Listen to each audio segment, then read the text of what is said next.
Johnny, this is Troutman. Where the hell are you?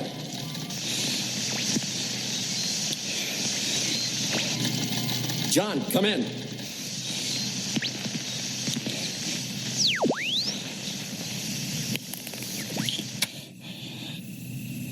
Murdoch. He's here.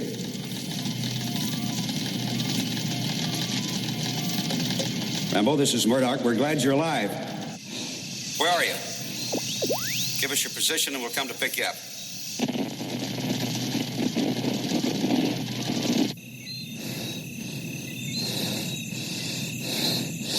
Murdoch. I'm coming to get you. Remember, Sally, when I promised to kill you last? I lied.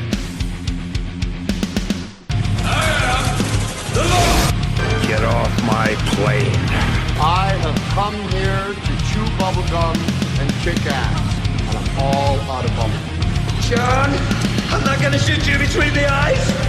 This will shoot you between the balls. The disease. And I'm the cure. I'm gonna take you to the bank, Senator Trent. There can be only one. Dead or alive, you are coming with me. Yippee-ki-yay. I'm going to kill them all, sir. Woo! Welcome to another episode of Gimme Back My Action Movies, the podcast. Month of Action! Oh, I'm really going to miss that button, Pete. I'm really going to miss it. I do. It's the dumbest, most wonderful thing you've done in a long time. Oh, I love it. I love it so much. And yes, Pete is with me for our final episode of the month of action. But I brought us a special guest, Pete. No, did you? I did. Oh, it's this guy right here. I see him on the screen. Yeah, he's on the screen. I didn't pull the switcheroo like I did with Steve last time. Yeah. I brought one of my co-hosts from the other show on the podcast, the B Action podcast. I brought the voice, Micky. Say hello, Micky. Hello, it's good to see you guys. See, Micky should have come in with. How's it going? You're gonna miss that sound. I'm gonna miss Dustin with the scar right after. Every time I play it, Dustin then has to repeat it. I'm like, oh, I'm gonna clip that. I don't have to clip Dustin. He'll just do it anyway. Yeah. It's like he has to yell every time we play our intro song. So yeah. This is bittersweet, gentlemen. This is the final episode of the month of action. This is the same emotion I go through at the end of February when is this what you no feel longer like am able to subject you to some really interesting movies, to say the least. I like the word you used. But what a way to wrap it up, though, right? Oh, Great yeah. movie to wrap it up with. This is kind of like I had a theme going, a kind of a rhythm, banger, bring it down a little bit, another big banger, bring it down a little bit, and then end on this. This is also, if you guys, I'm sorry if you haven't figured it out. We're doing Rambo First Blood Part 2. Finally, in our over 3 years of podcasting, I haven't touched a Rambo movie yet. Oh, how did you make it? I never felt it was right because we blew through some good ones early on. You don't want to pop too soon. It's just you leave them unsatisfied that way. I wanted to get better, and this is still the other end of the bittersweet. Is Nate's not here for this, and this was kind of one both of us were looking forward to. Is this the bitter or the sweet part of Nate not being here? Bit of both. Okay, bit of both. I thought so. Love you, but Nate. I still got two other Rambo movies. Well, technically 4 if we want to get into the newer stuff, but still 2 other classic ones with Nate when he comes back. And I was torn, 2 or 3. God, 3's a lot of fun, but 2 kind of sets the bar for actiondom. And I pulled the trigger, and I knew Pete was going to hate me. Consider this my payback for February, Pete. It just gives me more incentive to ramp it up this year, so to speak. Fuel them tanks. All right. Well, before we jump into everything, because, man, I cannot wait to get into it, we are going to play the Rambo First Blood Part 2 trailer, And if you listen to the B Action Show, you also know that Mickey has a fondness for certain voice actors. I do believe one shows up in Rambo 2. So here we go, boys. Trailer time.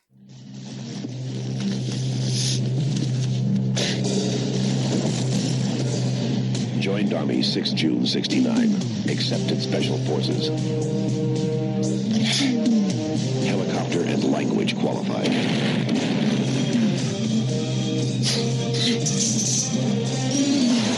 Expert in light weapons and guerrilla warfare. Sylvester Stallone is back as Rambo. Rambo's the best combat vet I've ever seen. His mission, to locate American POWs in Vietnam. Think you'll find someone? POWs? Doubtful. His orders, not to engage the enemy.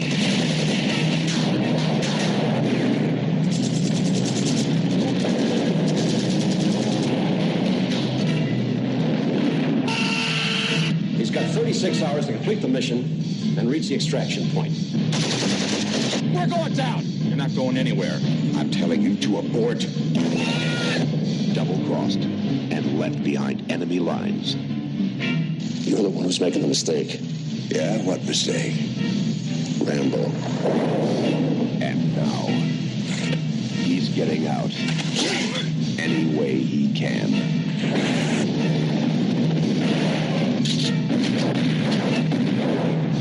Rambo, what most people call hell, he calls home.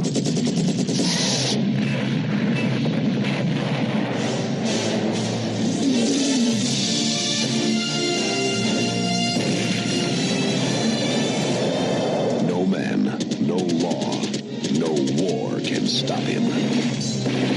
Sylvester Stallone is back as Rambo. First Blood, Part 2. Oh, boys. If there's a song that rivals Delta Forces, it's Rambo's fucking theme song, boys. Good. Oh, God, I love it. Not that stupid end credit. Hey, song. Hey. Oh, my We'll God. talk about that. What Hey. Come on. Be nice. That was brotherly love right there. That was. You know that was his brother singing, right, Pete? Okay, so Yeah. I'm pretty good with voices, Yeah. not doing them, but recognizing them, and I'm like, that really sounds like Stallone singing. And I didn't know his brother sang the song, but now that makes perfect Stallone sense. sung it. Yeah. We got to get his brother in the movie somehow, If nothing else, Stallone has always tried to involve Frank in something. Not quite what Sam Raimi has to do with Ted Raimi all the time, and torture him on screen. Ted's got some talent. True. Frank's got some talent. coming out swinging. Here we go. That's it. No, it's fine. It's fine. Speaking of which, we'll let you come out swinging because I know, Pete, this is maybe a first time watch for you, maybe second. Okay. So, what's your history with Are you asking? Okay. I was predicting and asking at the same time. I figured. I caught on that this is a first full-time watch because there's no way as a kid in the 80s you with access to cable, which I didn't always have, there's no way you could have missed all or part of this movie one way or the other. I don't think it was ever on broadcast television. It's fairly bloodless, so it probably could be. But I never looked that up. I never think about looking up like if ABC or somebody did like a Saturday night movie because they would play some. Well, I feel like I've seen it before on those like yeah. My grandfather would watch those like Sunday afternoon shows. They would a local company would sponsor it, and there'd be Chuck Norris movies or one of these types of movies on. Okay. But yeah, I think what you're talking like Pete is like big broadcast. Oh yeah, okay. Like, NBC, CBS, ABC. Did they have it on their Saturday night movie or something like that? I don't know if there's like a way to look that up because that would be kind of cool to know. I I don't remember it. Please let us know if you did have seen it on maybe you got it on regular tape somewhere. TV and at one time. And you know, watching the movie, it's not terribly bloody, so it's horrifically violent. Don't get me wrong, but yes, but it's you could probably maybe get away with it as a late whatever. It doesn't matter. This is a first full time sit down on my butt and watch this movie back to front. That's my history with Rambo 2. Perfect. I love it. Mickey, brother, I brought you in over here, and I knew you liked some action and someone to gang up on me. I see what you do. I did need backup. I see it. I did need backup. But I also know Mickey has a bit of affinity for some action movies. So I was like, you know, well, clearly you're on the other cool show. Yeah. I'm introducing him to some shit too. Don't get me wrong. Mickey comes into some and he's like, well, I had no idea about this. The last episode I heard you guys do, Mickey was the one that dug up that Billy Blanks. Billy Blanks, yeah.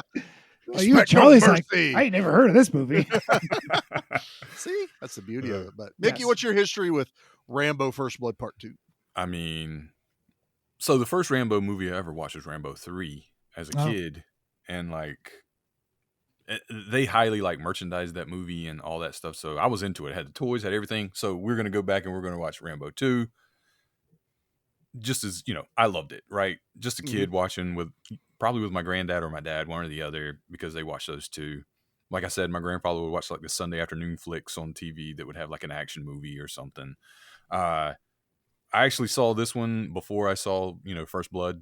I didn't see First Blood till I was much older. So my growing up, my memories were of Rambo 3 and Rambo 2, right? Mm-hmm.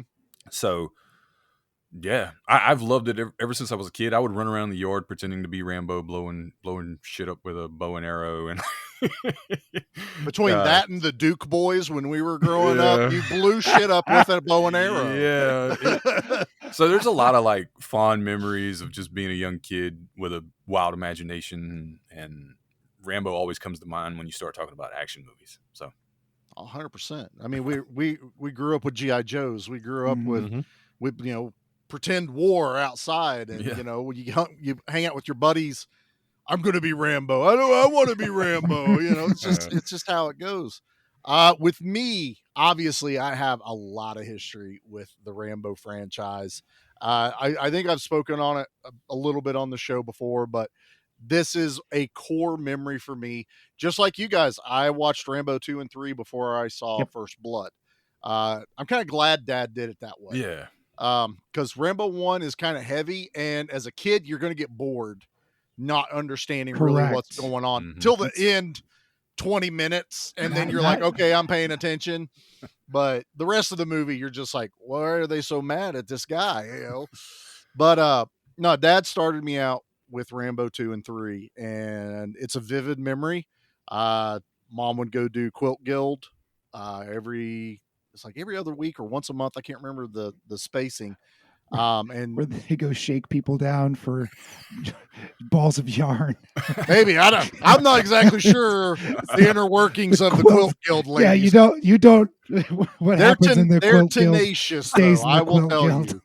A lot of times it was just going to one of their houses and doing it. I had to go once in a while. Okay, so but when Sarah was finally old enough, Mom would take her. Sure. So it was dude night, and Friday nights, Dad would come home from work, brown VHS cases in hand. Oh yeah, yep. Cast iron pans with pizzas, homemade pizzas with every meat in the house.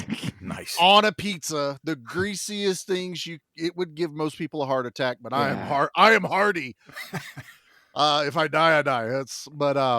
I remember Dad came home with Rambo 2 and Rambo 3. Mm-hmm. And I knew a little bit about Rambo because of the cartoon, and he's a pop culture icon. God, that was a cartoon, wasn't it? It was yeah. And I had an action figure from the cartoon, and I knew about Rambo, but I'd never seen Rambo. And I still remember that night sitting there eating pizzas, watching quite possibly the greatest movies I had ever witnessed at that time. And I think I watched them twice before Dad had to take them back to the video store. We eventually bought the Rambo trilogy, and I had them, and I could watch them whenever. personally, my favorite one to just sit down and rewatch all the time is Rambo 3. Yeah. It's the most fun. It opens up with a stick fight, giant helicopter fight with a tank. There's nothing you can go wrong with part 3. But part 2 just kind of was this gritty, badass figure. And I was so used to movies like, and we're just going to jump right into everything. Sure, do it. I was so used to, as a kid, watching things like the A-Team or Delta Force, where there was a group of people and you had certain guys that were in charge of certain things, and that's how missions got done. Rambo was kind of like my first introduction to a one-man army.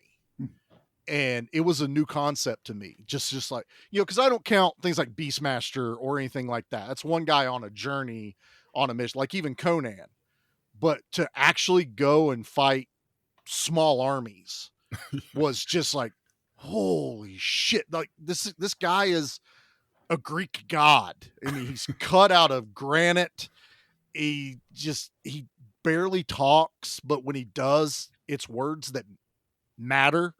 Yes, sometimes that words are fuck you, but in that moment, that was the best fucking line to say to this guy in this movie.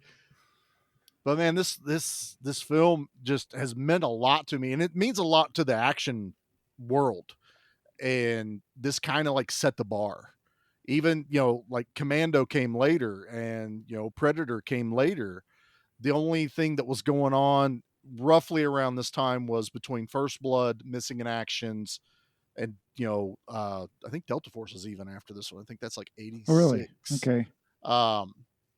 Now I didn't get to watch these like in years, so when I say I saw something before something else, but it came out after, it's called when my dad finally watch this one now. So I saw them all out of chronological order of release.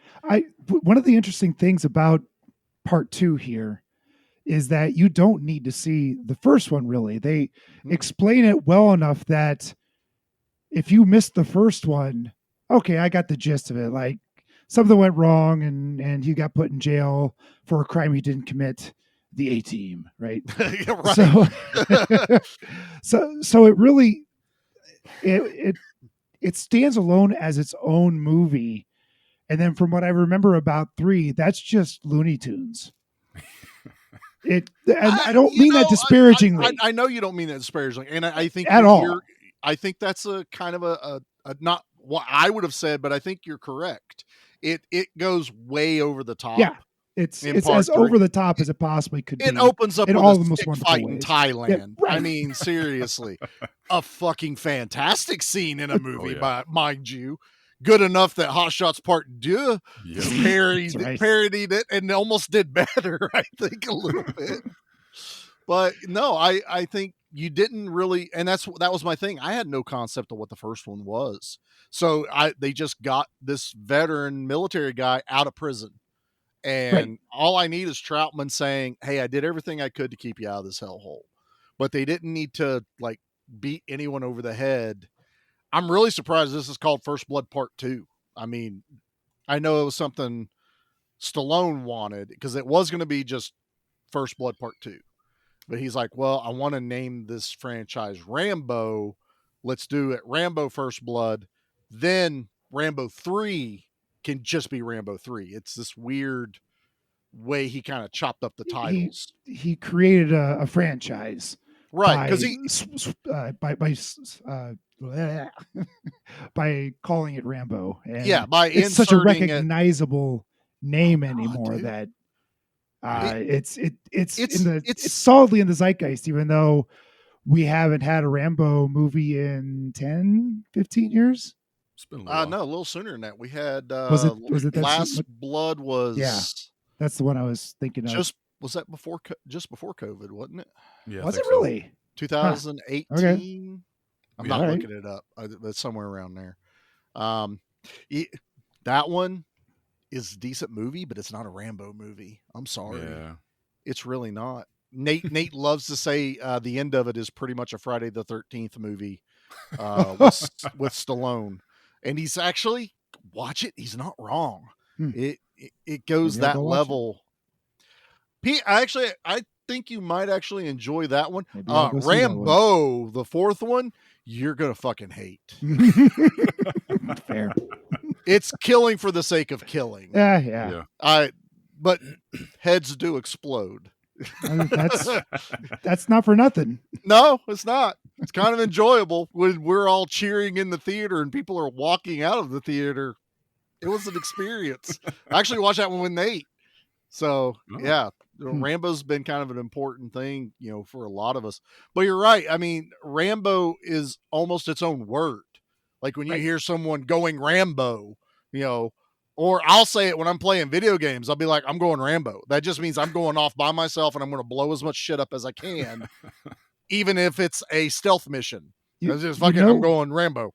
A character has made it when you say Rambo and this picture forms in your head, whether it's correct or not. You can say Godzilla the same way. There's a picture that forms in your head immediately. And it's a really interesting phenomenon when you can create a character like this and it's just known worldwide by the name. It's really cool. I mean, it's why Stallone and I know he's got Rocky, but we're talking about the action movies. But I still think Rambo is probably more widely used as a phrase than going Rocky on somebody. Oh yeah. But the other, so we had Stallone being Rambo, and then we end up not long after Schwarzenegger being the Terminator. Mm-hmm. And again, that's another thing. Like you say Terminator, you picture, Schwarzenegger. Usually, a lot of people just picture Terminator 2, the poster. Sure. Right there, we're sitting on the motorcycle. But it's kind of weird. Like, I don't have that with Chuck Norris. With Chuck Norris, I'm like, I can see him, but I don't see, say, Delta Force, because it was always him, Lee Marvin, and other people. I don't see Missing in Action because they all kind of blended together as far as, a character. I couldn't even tell you Chuck Norris's name in Mission and Action. Braddock. But okay, the third one's called Braddock. But hell if I know. But when you say Rambo, I actually think most people picture Rambo First Blood Part 2's poster. That's the most synonymous to the franchise. And, we see it everywhere, like Beverly Hills Cop. Rosewood loves Rambo, and that's a joke because of Cobra and Beverly Hills Cop and the director. Speaking of Beverly Hills Cop, do you know how long it took me to realize that the bad guy in this movie is the bad guy from the first Beverly Hills Cop? Yep. The Russian? Yeah. Like, not long ago, Charlie made that realization. Like, seriously, it was Steve Burkhoff. Yeah. And I forget, it was like Max or something like that he played in Beverly Hills Cop. No, Victor Maitland. So, and we just watched that the other day. So I was sitting there, I was like, oh, that's right. We're getting ready to do. He's the Russian guy in this one. And I could say Russian in this episode because it was the Russians. It was flat out the Russians. You're not like hurting my feelings. Top Gun Maverick, where I named them the Russians the whole time. Right. Because they were unnamed in Maverick, and this one they were definitely. And I don't feel bad. So we're back not cool again. So now Rambo's cool.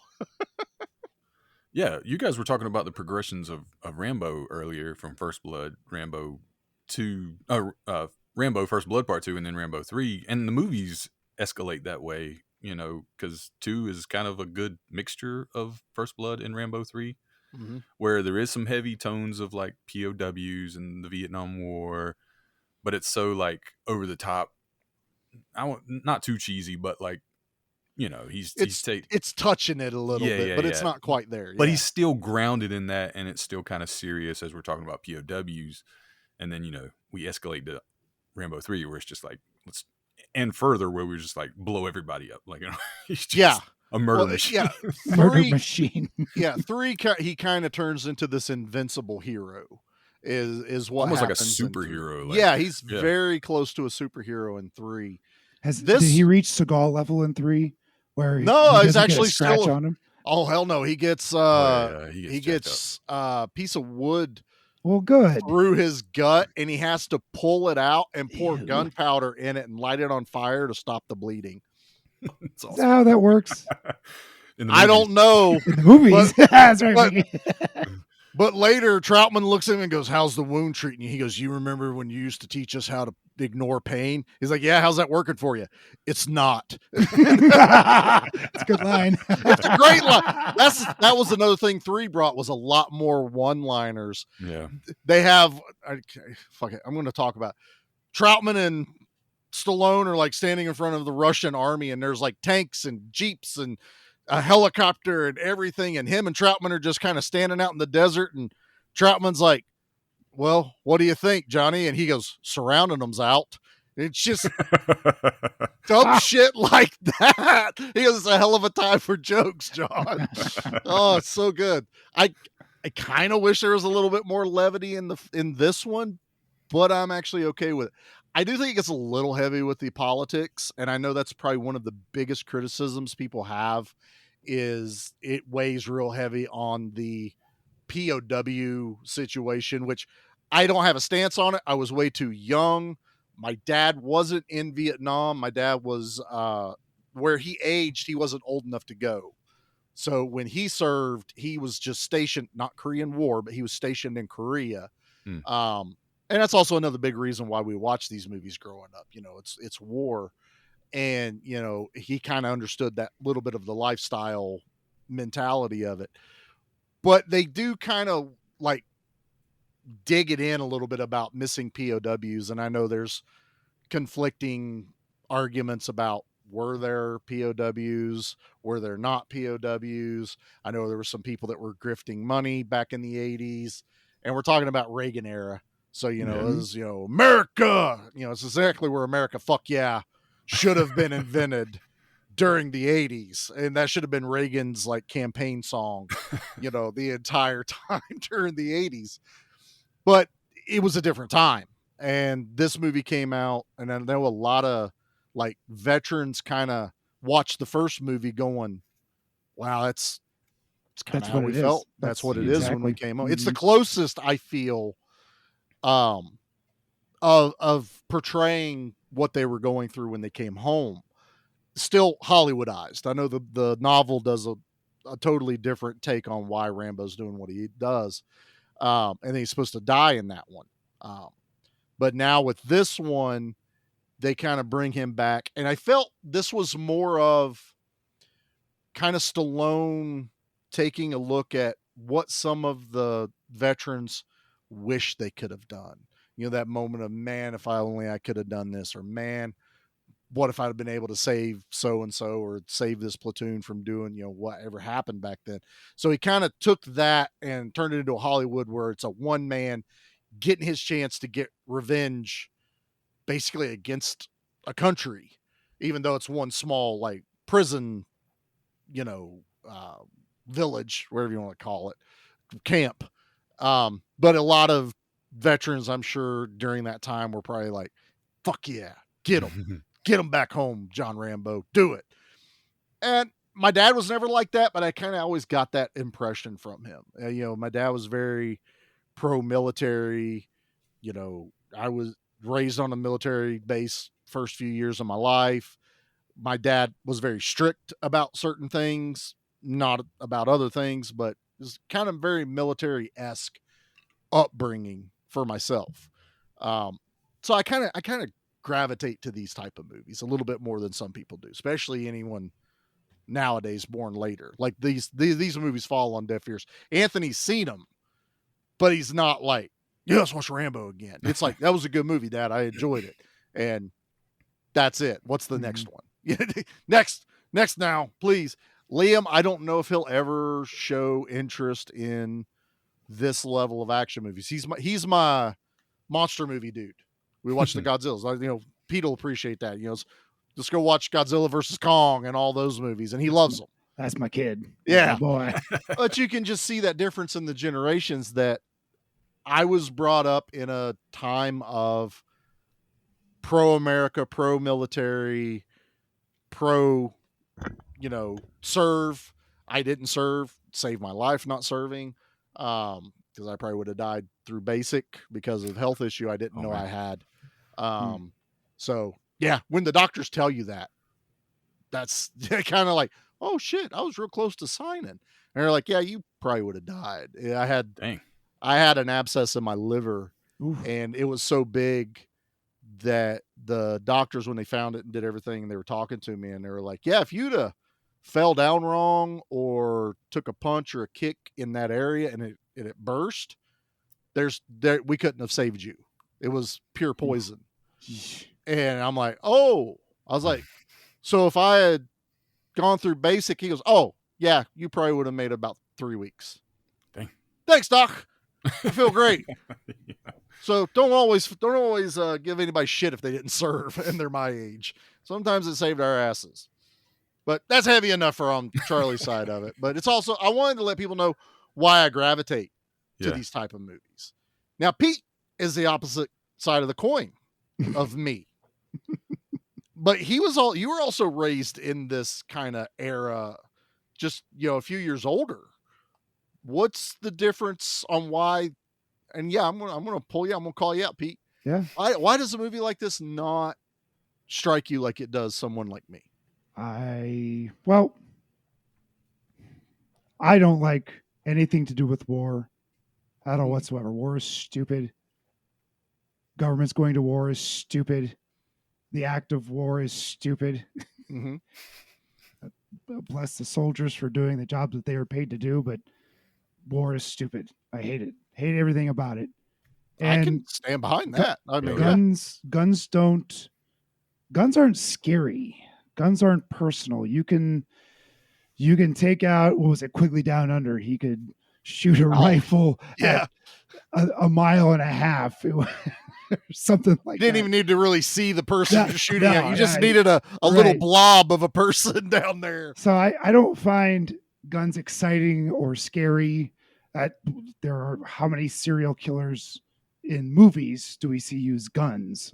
Very, very few. I can only think of one off the top of my head, and that was the latest Terrifier. Oh, yeah, that's right. He used a gun, and that was like another reason clowns suck. Right. But that was one of the biggest criticisms about Terrifiers. He used a gun. People were pissed off that he was using a gun. Because it's not personal. It's it doesn't take a whole lot of skill to shoot a gun. But to sneak up behind somebody with a big knife and slit them ear to ear, that's intimate. I mean, I want to say it's sexual, but you have to get very close to use a bladed weapon versus a gun. And that just, it dehumanizes death. Guns do. And I'm not cool with it. That's understandable. I mean, that's this guy. And we've talked about it a little bit before, but I knew bringing this movie in, again, I was expecting Nate to be here because I'd have that. I'd kind of have that middle ground where Nate is kind of like we got Micky. We don't need no Nate. But I meant as far as when I picked it. Oh, Micky's great. Micky's doing fantastic here. Micky's going to be pro Rambo, and that's it. But I meant Nate was kind of the in between you and I, as far as views on certain things, especially in type movies, with guns. Because Nate, fuck yeah, Rambo. But then he also has the same kind of like thoughts on politically, on one side or the other. Not that, and I don't fucking take a side. So this is nothing political with Charlie on this episode. So I don't give a shit. Okay, I am pro military and pro service members. Charlie's actually anti-government, so just to let everybody in on a little secret right there. Unless it's hard to tell. Very anti-government, and that's why I get drawn to this movie so much. It's about we are watching the government literally fuck over Americans blatantly, and I think some people take issue with that. But I'm like, look around. Currently, I promise you, it happens this way more than it happens the other way. My grandfather did not serve. He was working for the railroad, and that was considered a vital. That was a vital occupation, infrastructure. That was. Yes.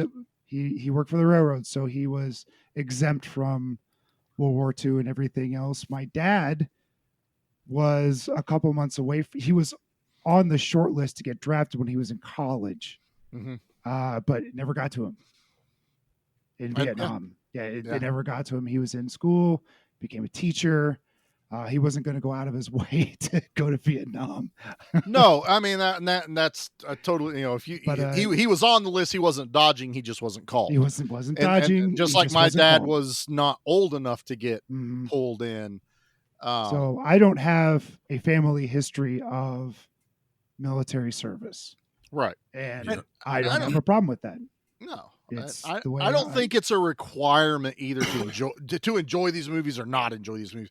I just thought it would be an interesting kind of take on, because you and I both have very different views on action movies and what we enjoy out of action movies. Now, go ahead. I was just going to say, I want to hear what Micky has to say, and then I got something for you. Oh, I like this. Hit us, Micky. Just to go off what you guys are talking about, like I didn't have anyone in my immediate family that I can think of that was in service or anything like that. My grandfathers were. That was about it, and they didn't talk about it enough for me to know anything about it.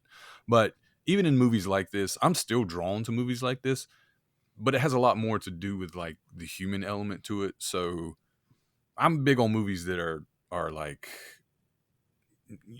brotherhood and like just this thing where you could tell like it was about helping people for Rambo, and it wasn't about any politics. It wasn't about any of that stuff. He just wanted to help these guys who had basically sacrificed themselves for the country, and he just wanted to get them home. That was, and I always boil it down to that. Like, it's just, he was just trying to do the right thing when I watch these movies, because I'm with you. Like, the war stuff's stupid. Like, it's all for usually nefarious reasons. It's very rarely for like noble reasons. It's sometimes all for it money.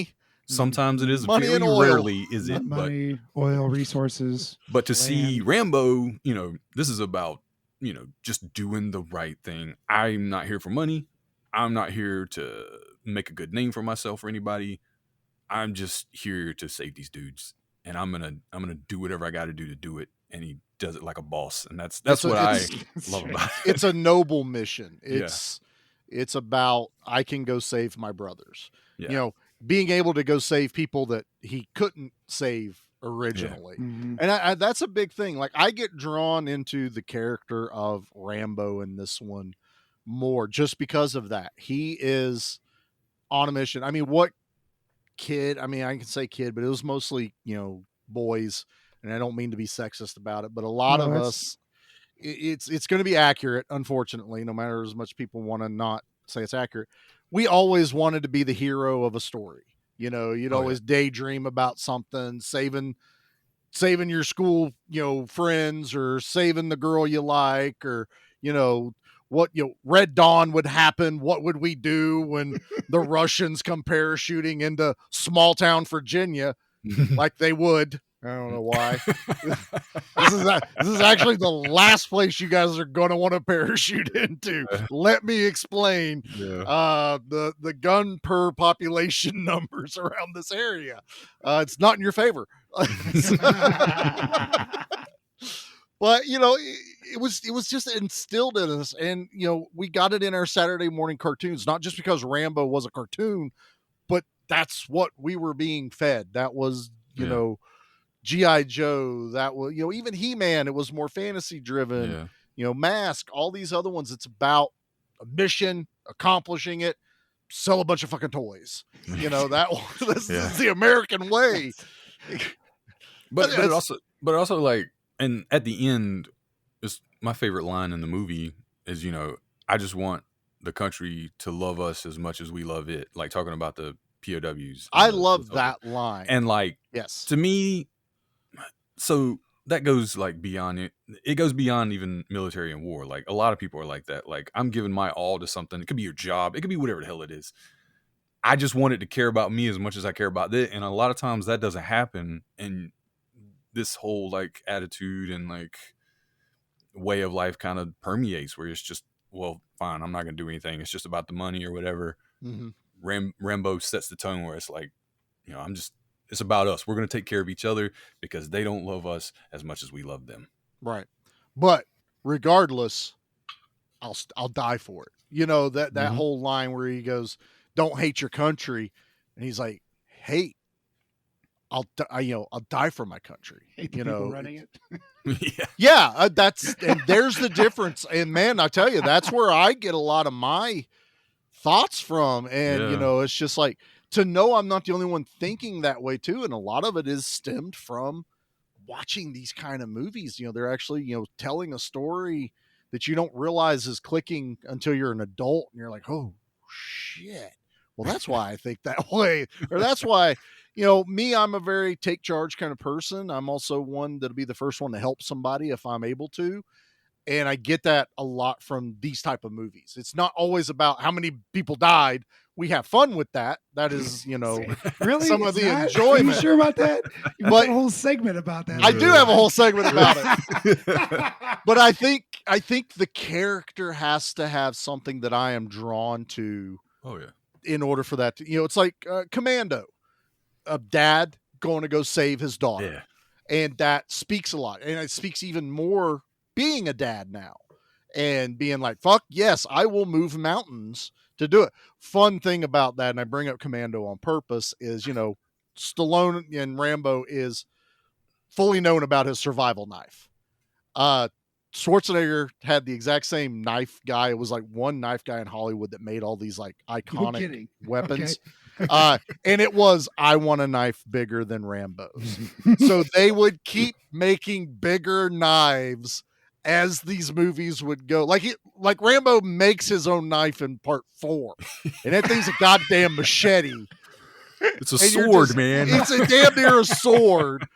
Well, I mean, I guess Schwarzenegger wins. He ends up with a sword. That's right. Conan but does, yeah. It was always this fun thing of one-upping each other. Yeah. Doing this with respect. It's not leading. It was never a middle finger to Rambo or anything like that. Hell, they poked fun at each other. It's a friendly rivalry. For sure. It is, and I grew up in the heart of that, where it's just like, oh yeah, what's Stallone gonna do now, or what's Schwarzenegger gonna do in this one? And it's just a bigger knife and a bigger fucking knife and a bigger fucking knife.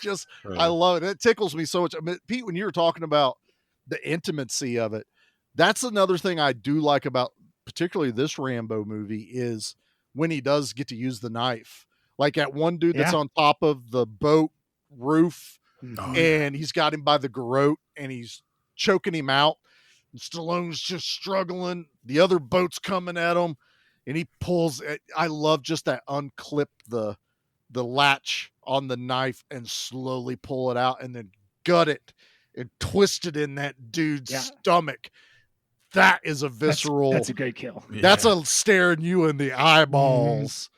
And then to hide in the mud later. Oh, I love that. And stab that guy for. I know it's such a Predator. Predator stole that. He did. Stole that. He went. Damn it! I want to be covered in mud. Must be great for the skin. But he just drives that thing, and when that one Russian gets sucked into the caves, and he can't. He's scared he can't. That was a lot of fun. My God, I love that. And look, we're not going to talk through this movie. We're going to pick some highlights and stuff. But if you haven't seen Rambo 2 and you listen to this show, what's wrong with you? The horror stuff will be back next month, everyone. Okay. Oh, next week, speaking of, we bring the horror back to the show. But this is a movie that honestly, I don't think the first person dies till like 34 minutes. In. 34 minutes in. This is a lot of build up and expedition, but we also get the gear up scene where he's getting all his shit on before Commando did it. So again, we got to get this, get it, put the knife in the holster, tie my boots, sharpen the. Oh God, I love the sharpening of the knife. I that's something I really love about it. That whole 34 minutes, we see the knife a lot. And, he doesn't use it. Like even the unbuckling it really slow and taking it out, he does that a time or two. And then when we finally get to the first kill, and that's the knife, right? Like he throws it right and hits the guy. Yeah, I think because he does the silent kill first. He throws the knife first. So, I was like, hell yeah! I just love all that build up. He pulls it out on the first boat ride, and he's to show her, it shows her, this is my lucky thing. Well, you bring the Right. luck. To He's show like, the "This?" beautiful Julia Nixon from Double Dragon fame, by the way. Yes. She is also. I think she is. Isn't she also the one in Sidekicks? They bring Yes, her she in is. with Chuck Yeah. Norris and Yeah. yeah. They make her do that terrible that broken that English accent accent. I was like, man, bad. it's the 80s. Yeah. You That was the That's 90s. That was why- the early 90s, but it was real close. But yeah, That's Yeah. why I got a pass, man. I'm like, nope, I Although- don't care. Not they gonna- made old dude get a little racist on it too. The bad guy. Oh God, what's his name from Dead Heat? Damn it, I can't even think of his name, and I'm a fan of his. The comedian guy. They give him the teeth and everything. I think in that movie too. know? Oh Lord. If Dead I Heat remember or right, Rambo. in the Sidekicks. Oh, With Chuck Norris and what was the name of the kid? He wasn't died. Chris Farley in Sidekicks? I know. I don't know his name, but I know. No, you're thinking Beverly Hills Ninja. How can I get those mixed up? No, I just call him the bowl cut kid because that's how I remember. Jonathan Brandis is the There you kid. go. He's getting bullied in high school. His dad lets him take martial arts, and he starts learning it from this old, like in every other movie, an old man teaches it to him, and they go to a tournament and they need one more person. And just so happens Chuck Norris is there. So, and this kid daydreams about Chuck Norris all the time. It's his, doesn't he have him as like an imaginary friend throughout? it's his best friend. He relives all the movies. Yeah. And then Chuck Norris, it's Joe Piscopo. Joe Piscopo is Lord. he's the this. We'll keep this on track. He's the Martin Cove. Yeah, he's the Cobra Kai guy. He's the Cobra Kai guy who is also in Rambo 2.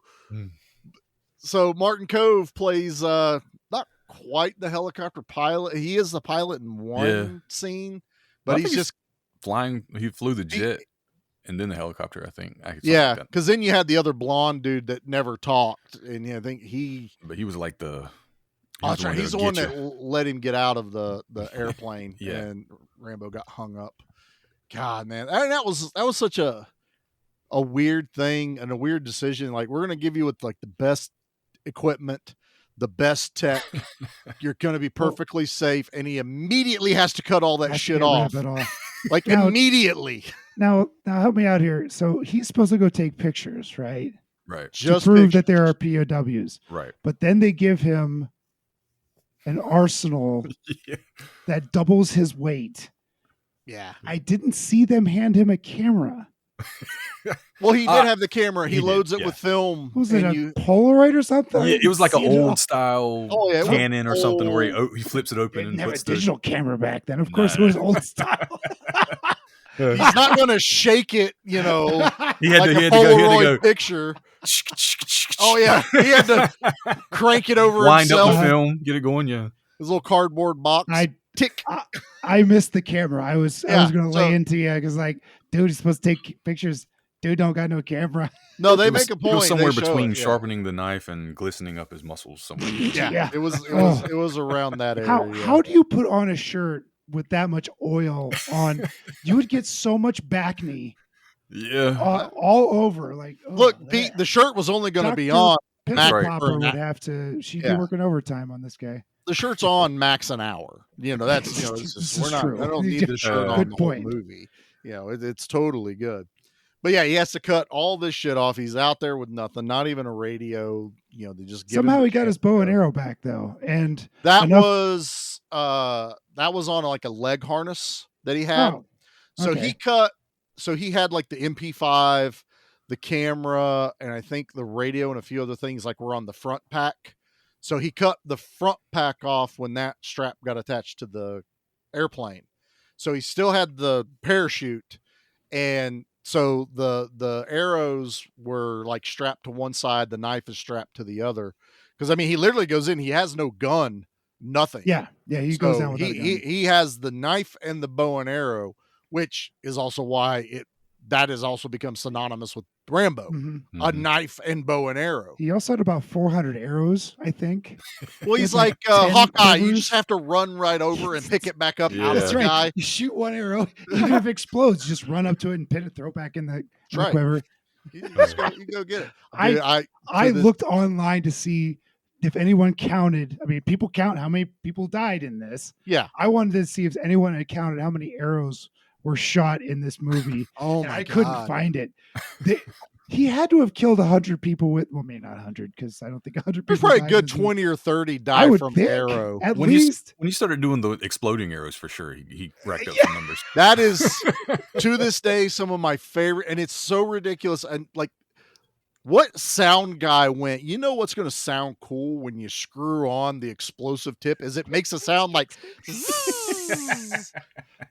and they poke fun of it in Hot Shots Part 2 when he starts putting the arrow tip on it and it squeaks really fucking loud like it's because these explosive tips and when he cocks the arrow back, it makes a sound. Well, yeah, got to cock that hammer back. Wait a minute. That hammer bicep, sir. Cracking me up. Jody's watching this with me. She had a lot to say about the music, but in particular, this is like, what arrows? Bow and arrows don't make that kind of noise. Even the compound. That's his elbow. That was totally. That was back. It was replaced back in Nam with Cotton Hill. They took my kneecaps and my shin bones. They took Rambo's elbow, and so he had a mechanical one put in. Never could get that click out of it. But even when the explosive tip arrows explode, it had like this higher pitch, like. It's just like so specific that I've never heard anything sound like that before. By the way, at this point in the movie, this is one of those scenes where I'm like, okay, this dude just burned down that people's village. Like, it's gone now. Yeah, the chicken scene. Just some fishing village chilling, and he just burned it down. Gone. I'm pretty sure they killed a chicken. Like, I don't think that was fake. I think they killed I'm pretty sure that was. And he left that blood trail to lead him in. That was a good trick, though. I love that. But I was like, that's probably the most brutal, like, hardcore kill he does. Like, he traps them in the fire in the field. And they're literally burning to death in there. And no matter where they go, like, he fires a couple of the explosive tips and blows them up and causes the fire to go more. But it's insane. But that was just this whole time, though. I'm just like, fuck yes, Rambo! Launch another one. Shoot it again. It's like he shoots that one giant personnel character on the bridge. You're like, what about the Jeeps? My God, he pulls one out and shoots the Jeeps too. I was like, yeah. Love it. And there's so much build up. I like the torture scene in this movie. You know, whenever they got him up on the bed rack, you know, the springs. And they're cranking that voltage up. Whatever they were dipping him in. Oh, yeah. Ooh, that was pig shit. And, like legit pig shit? Yeah, like it was coming out of the pin. There was like so irrigation system just coming from the pin into that the pig pen's at the top of the hill. From what I understand, it wasn't good water. Clearly. I mean, in real life. Oh, they're calling it gray water is a stretch. In real life, that was not good water they dipped him in. And I still, to this day, still think they put leeches on him. Like, I haven't, I didn't look. Dude, when that one guy comes over with his knife and takes that one off of him, either that dude's a brilliant special effects guy that can leave, like, or they said, fuck it, put a real leech on it. They're free. They're free. There's one over there. Stallone's like, I got enough blood. It's okay. Stick them on me. Oh, to this day, I fucking hate leeches just because of that scene right there, man. Yeah, it's gross. Oh, hate it. But yeah, the torture scene, you know, obviously this is what I open up the show on. You know, I have always loved the radio call. You know, he's getting, you know, pissed off. You know, he's like, you just make a radio call. What do you think you can do? He's like, fuck you. Yes, fuck you. We all want to say that to your face. But yeah, whilst things don't happen a whole lot in the beginning, this movie's still only like 95 minutes long. Yeah, it's under 100 minutes. Yeah, it's actually breezes by even with the little bit. I won't say drag. It's just non-action at the beginning, but there's a lot of things happening. At the beginning of the movie. But it's like as soon as he gets captured, and then how do you say it? Kobal. And Kobal comes back in to help him escape. I still think he was going to do it regardless of her being there. But man, she helps out a lot. Fun fact, Nate Smith's in this one. We get a returning writer/director we've had on here a few times this year. So we've had Terminator 2, we've had Aliens, we've had True Lies. So we've had one Mr. James Cameron on here quite a lot. He's a writer for Rambo 2. Him and Stallone are the two writers. Now, Cameron only claims the action side of it. Yeah. And he said Stallone changed a lot of the script he wrote. He did. And Cameron gave him a sidekick in his first draft. I know who. Why don't you tell us who, Mickey? It's Mr. Staying Alive himself, John Travolta. Ew. Can you imagine John Travolta in the early 80s, like literally Staying Alive, Travolta super skinny. But apparently, like he was originally thought of for the original First Blood, the first one, him, right? Well, if you think about it, that I don't think he was even written as a big right guy. And Stallone wasn't huge yet when they did First Blood. He was fit. He had muscles, because they were going to do a nude scene with him, so he wanted to look good, obviously. Sure. But it wouldn't have mattered having this hulking guy playing Rambo in the first movie, because no one knew what that was. No one knew what Rambo meant. No one knew what this character was going to grow to. It's like now this one, he's fucking insanely cut. Like, I mean, you can count every muscle. That's like an anatomy book right there. And somehow he goes bigger in part 3. Like when he, and he's dude, it might be, but like his back when he does the thing in 3, I'm like, good God. There's muscles I don't think exist. Not naturally. Oh my God. It's crazy because not a lot of action stars back then looked like that. I think he might have been the only one. Now they all do, right? But like back then, physical fitness was just like you were bulky, but there weren't a whole lot of guys cut like that. You had Arnold, you had Arnold Stallone. was cut, but never cut Lundgren. Like I mean, like with like a 16-pack. Yeah, like... I think Arnold didn't do that. That's all about fitness, not just he was weights. He was that's cut diet. in a way that you see like a lot of professional athletes look like that now. But back then a lot of guys didn't look like that. Look at like Statham, how he's a little bit smaller frame, but as far as cut and see like all his fucking, especially his back, where he was a swimmer with his back muscles, he does that. But I think that's a difference people have. Just like what Pete was kind of thinking is Schwarzenegger was never as cut as huge. Stallone was in the movies. In the movies. Now when he was when he was bodybuilding 100%, it was everything was popping. But I believe he just kept the bulk as the movies progressed, because I mean, I think he only takes his shirt off once in T2, and that's whenever they're doing something towards the end or they show something of one of the T800s. Didn't we see his butt in T1? That's right.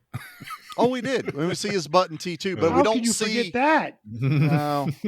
I saw Mark Dacascos's granite ass in that's Brotherhood of the Wolf. Pretty sure Mark wins, hands down. That was something to behold. And it keeps coming back. Maybe I should rephrase my words. Maybe you should. All right, maybe we should hit a commercial real quick. Oh, hey, how about that? Let Pete compose himself. You want a war? Well, you got it right after this. Are you in search of a refined and elevated podcast?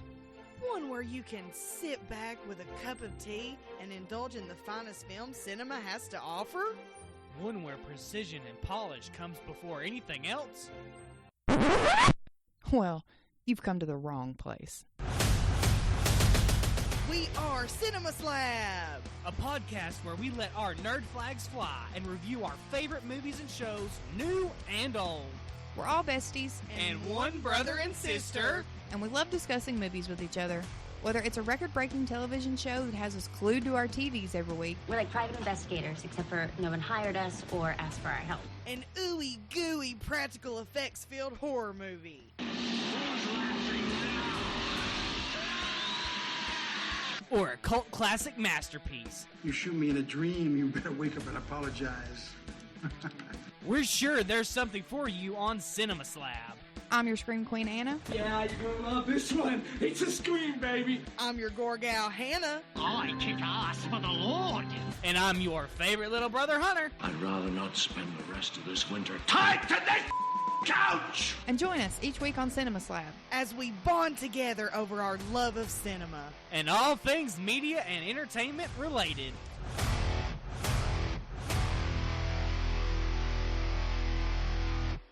I didn't come here to talk. Lucky for you, they did. This guy sounds familiar. Who's that weirdo? I don't know. What a handsome man, though. Whoa! There he is! Better watch what you say about John Mortis here, Pete. Oh, man. Go ahead, Pete. Hit me. I got something for you. Uh-oh. So I'm watching Rambo. That's a really dumb thing to say.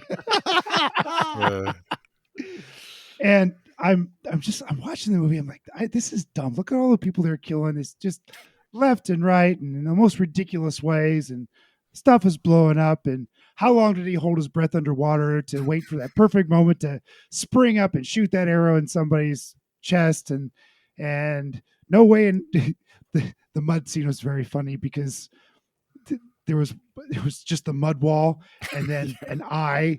And then the next cut is him in mostly dried mud standing up against some sort of brown wall. And sorry, these are not hidden that well. And it was starting to make me laugh because of the absurdity. And then I'm going, God damn it, Pete, you're a fucking hypocrite.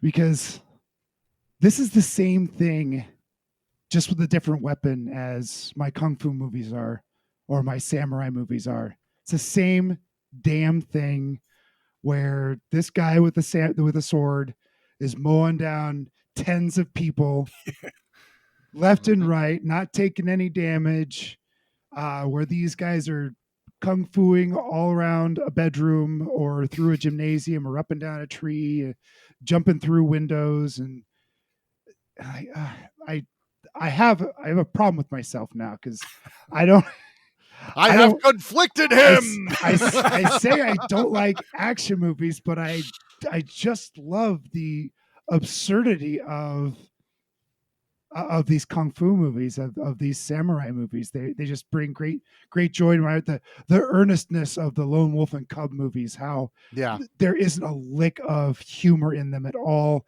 but all of a sudden, Lone Wolf is pushing Cub down this hill while his son is riding in a baby cart. The baby carriage opens up and starts firing guns, mowing down a fucking minigun, Pete. I haven't forgot, sir. I haven't forgot. And then these katanas spring out from the side of the damn baby cart, cuts people's legs off. Oh my God. Sounds like a good time. It's not the one he brought on the show, and I got to see a preview of that and went, where was that movie? I would have loved it. We just gotta set the stage. That movie was that first movie was The Mandalorian, and I wanted you guys to see where the Mandalorian got all their stuff. Right. Mandalorian, wonderful, don't get me wrong, but anyway, we're not talking about it's hard to have an original idea. I mean, look how many movies have been derived from Rambo and these there were things. Clear scenes taken out of Lone Wolf and used in Mandalorian, and it's fine. I didn't have a problem with it. I just want everybody to know that this isn't terribly Was this like me calling you out on the one kung fu movie, and it's nothing but cops shooting at everyone at the opening scene. And I'm like, how is this any fucking different than what I watch? Well, just without subtitles. It was kung fu. Anyway, so I'll let you know, Charlie, that I do have a confliction now that I recognize that a lot of these stupid action movies are much like my stupid kung fu movies. Right. And I'll give you this, and we talked about this when we covered it, but something like Missing in Action was action without the fun. Oh, it was no fun in it. This one had some fun in it. It had some fun because they just the director's like, we had to keep thinking up new ways to kill Russians, because you can only shoot so many with an arrow or kill so many with guns and explosions. So, and I like it. It's kind of a good mixture, especially, like you said, when he's hiding in the mud. No one expected that the first time you watched this movie. Right. Like, we didn't know what Predator was yet. And right. So seeing him and you're, as a kid, you're like, holy fucking shit, where's the closest mud bog that I can go hide and scare the shit out of my friends with? That's exactly what I want to go do. And then, trapping them and snaring them into the caverns there and the caves around the rock cliffs. It just kept getting interesting. I will give you some credit, though. I still watched the one scene where the helicopter comes strafing around. They drop the big, napalm bomb and blow up an entire hillside. And Stallone's under the water, and they show the helicopter probably a good 20 feet above the water. But then it cuts to the guy in the helicopter's view, and Rambo jumps up and grabs his ass. And I'm like, that motherfucker can jump.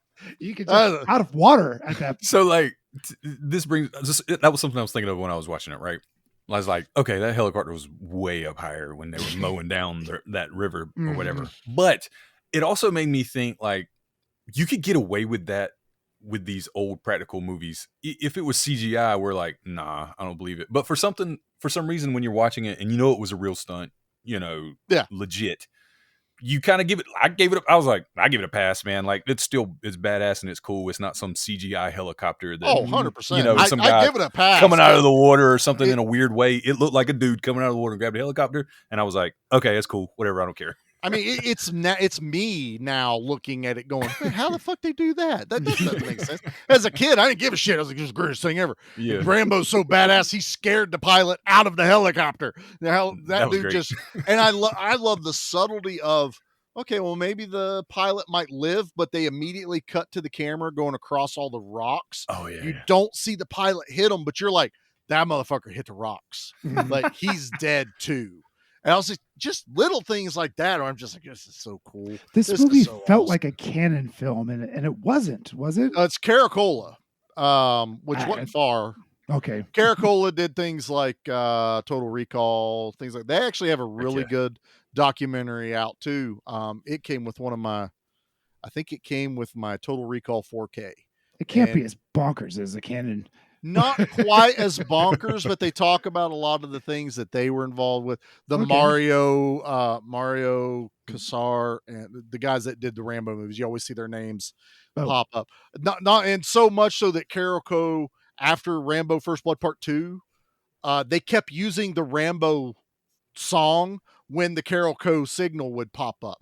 Because I remember as a kid, watch this movie, and then I was able to start watching others, and I would pop in something from Carolco, and I go, motherfucker, did I put in Rambo 2 again? And I'd have to wait long enough to VHS, Pete. VHS, sir. Sorry. Nice. Nate got me Rambo First Blood Part 2 on VHS not long ago. Yeah. And then I did a show, and I saw Rambo Part 2 sitting there, and I was like, well, that box is actually decent. It was $1. I was like, I'll give you $1. When I got home, it has a sticker added to it, says subtitulada and subtitles. Is that what subtitled in Spanish? So when you, actually I put the tape back on it because they didn't even cut the tape.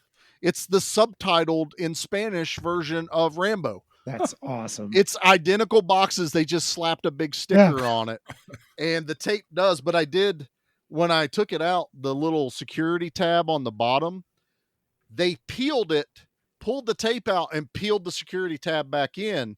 So I was able to peel the security tab back off, put the VHS in, and reseal it. Nice. So now it can't fall out like my other one does. But yeah, I got 2 copies of Rambo 2. Yeah, Approved. Two different ones. So it counts. I love it. No, but yeah, I would see that, and it was just like, and now I hear that song, and it pissed me off because I watched this on Amazon. I rented it because I have the DVD, which were the survival Do you versions. hear this guy? He has VHS, DVD, probably the 4K restoration, and he still rents the goddamn thing from Amazon. I haven't bought. What these is on wrong with Blu-ray. you, I sir? haven't bought these on Blu-ray yet. I haven't. I'm kind of wanting them to do like a really nice box set of all of them. It's coming, you know it. But it was a hard thing when the Blu-rays first came out. I had the DVDs that had this separate mode called survival mode. What and is this? The menu would pop up and there's like this like tracking bullet dot thing. Okay. And you would hit survival mode and it would give you info during the movie. It was kind of like VH1 pop-up video like Dustin was talking about. Pop-up videos. But it would give you like there was file cards for like, Rambo and Troutman and all this other stuff. That's fun. So for the longest time I went, this is fucking perfect. But I wanted a cleaner version of it. So I watched it last night. No Carolco intro. It's fucking Trimark because they're who bought Carolco out. That's what so they got rid of the original opening, and I'm like, motherfucker. Yeah, the copy I watched online was TriStar. There's something about those old school intros, man, that just the old Canon one, the old Carolco, the Lion Roar, what is that, MGM or whatever it was. The old ones just hit different. The old Fox ones hit so much better than the newer versions. It was Fox Spotlight or Searchlight, whatever it was. 20th Century Fox, right? Or is that? Yeah. I think that's what it was. That TriStar Pegasus is pretty cool too. It's pretty cool. But it wasn't what I was expecting. Carolco. Yeah. Playing Rambo 2 theme song before I watch Rambo 2. It's important, damn it. I feel incomplete. No, but I love it. And then, we get towards the end of the movie, just because we're getting closer to doing the things here. The helicopter fight, the fucking giant ass Russian helicopter. Hold on. Yeah. I want to know who was shooting that gun in the helicopter when Rambo was piloting it and taking out that camp. Because they had a man on it. When he took it down, they had a man on it. And now he's flying it, and I'm like, is he controlling it? Is there a way to control it? Who the hell is shooting that gun? So I think, if I'm not mistaken, I think there's a couple of quick cuts. There are forward guns on that helicopter that aren't the side minigun or the M60 that is on the side that are belt fed. I do believe that helicopter had 2 front mounted machine guns because he's able to fire those in the rockets on his attack of the camp. But yeah, I mean, so many weird cuts, and again, at this point, I was like, I don't give a shit. He could just be firing a pistol. He could be firing a pistol out the window, and I'll believe it. I'm with you, Micky. Because he's like, he's doing all this right here, like kind of like a like he's a race car driver, looking back, and I'm like, dude, this is wild. There's a lot of dodgy gunplay here. It's so much, and then when the giant many gunship bullets do you comes have? out, that thing was badass. God, it's just something about Russia may not be known for a lot of things, but big goddamn military vehicles is what they're known for. Yeah. There's no way they would have got away on that helicopter. That thing was state of the art. Oh yeah, no. I mean, I think they had speed and agility, but that thing was already smoking whenever he took it over, so it was already hurt. And just it is a little stretch to believe that they took out. I did like the POWs firing at the gunship, and they took out that one gunner on the side, and was like, that was actually badass. I liked it. And they had to fake it to where it looked like they blew up and they landed. First off, that was clever. It's clever, but as a pilot of the other helicopter going, it's still spinning. I'm not going to just stare. I'm going to fire a couple of goddamn rockets at that motherfucker. That's the movie villain trope, man. I got to sit there and just It enjoy so my is. victory and just slowly smile like, I got you. I Ha, want ha, to ha. see his dead body. I want to see it. And and then as a kid, this was the most amazing thing ever. Is Rambo popping up with a rocket launcher, firing into that helicopter. And Pete, we already talked about this during True Lies, and I think I brought this up going, just like the guys in the back of the helicopter, they all would have been either dead or hurt from the blast coming out the back. That one was not as bad as the rocket they fire in True Lies. That was a big one. But still, that one dude that's been shot was laying under it. You know, he's probably like, God damn it, no, okay. He's like, I'm gonna sear the wound. It'll be okay. No, don't do that. Cauterize the wound. Cauterize the wound. No. And then to the greatest ending in most action movies. I mean, you've got Arnold killing the Predator in a giant explosion. You've got Eddie Murphy kicking ass and got the laugh at the end and going to a strip club. But the end of Rambo 2, when he lands that helicopter and everyone's scrambling to get the POWs out, they're celebrating. Martin Cove walks up to him. Good to see you alive. Kicks that motherfucker in the nuts. That's great. As he's carrying the M60 with a little bit of belt wrapped around his fucking whip. arm. The whip was badass with the belt. I was like, oh, my man's going to do work. And he steps in that doorway and pauses and Murdoch is hiding in his office. Troutman knows exactly what the fuck's about to happen. And he's just like, I'm not getting involved. And Rambo blows apart all the computers, all the technology that was supposed to keep him safe and find these people. It was all bullshit, and he's pissed off. And he finishes firing that gun straight up in the air in the most Classic. Walks into Murdoch, pissing his fucking pants. Grabs hold of that motherfucker, holds the knife above him, slams it down right beside his fucking head. He's like, there's more of them out there. Find them, or I'll find you. I gotta go run around for a minute. Got too much testosterone flowing. God, I love this. And then just walks off, man. How will you live? I forgot what he said. How will you live? Day by day. There you go. Yeah. Day by day. And even Stallone has kind of come out and said, yeah, my speech at the end of that is a little bit cheesy. The sentiment, I think, is still relevant. You're not going to win an Oscar for this one, Stallone. No. I think this one was nominated. It was nominated for sound. Sound, yeah. It must have been the explosive arrow tip. Explosive tipped arrows. That's Oscar worthy, sir. Nominating that motherfucker right now. Yeah. Click. I've never heard an arrow sound that good. Oh my God.